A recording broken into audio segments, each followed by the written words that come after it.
સુરતના ઉધના વિસ્તારમાં પીએમ આવાસમાં મકાન અપાવવાની વાતો કરી લાખો રૂપિયા પડાવી લેનાર થગને ઉધના પોલીસે ઝડપી પાડ્યા છે।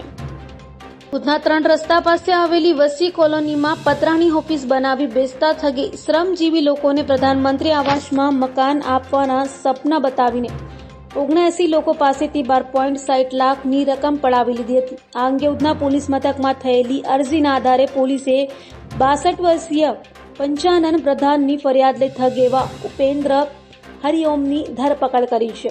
આરોપી રૂપિયા લઈ સુરત છોડી ભાગી ગયો હતો, જો કે હાલમાં ફરી સુરત આવતા તેને ઝડપી પાડવામાં આવ્યો છે। હાલ ઉધના પોલીસે થગની વધુ પૂછપરછ હાથ ધરી છે। પોલીસ સ્ટેશનમાં 5 ઓગસ્ટના રાત્રે 22:45 વાગે એક ગુનો દાખલ થયેલ છે।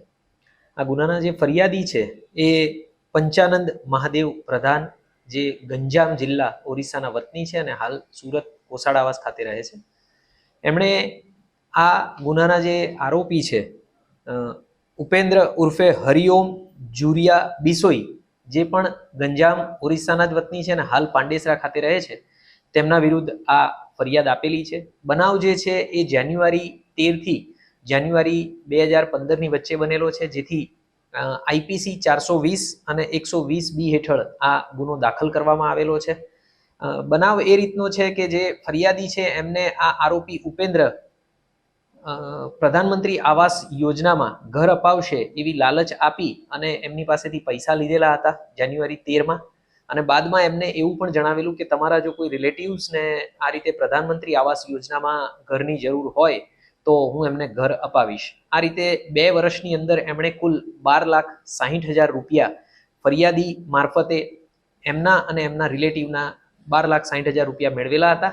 ત્યારબાદ મકાન અપાવી ન શક્યા અને વાયદા કરતા હતા, કોઈ પણ પ્રકારનું આ બાબતેની રસીદ આપેલી નહોતી, કોઈ ફોર્મ ભરાવેલા નહોતા, જેથી ફરિયાદીને શક પડતા એમણે અને એમના રિલેટિવ્સે રૂપિયાની ઉઘરાણી ચાલુ કરી।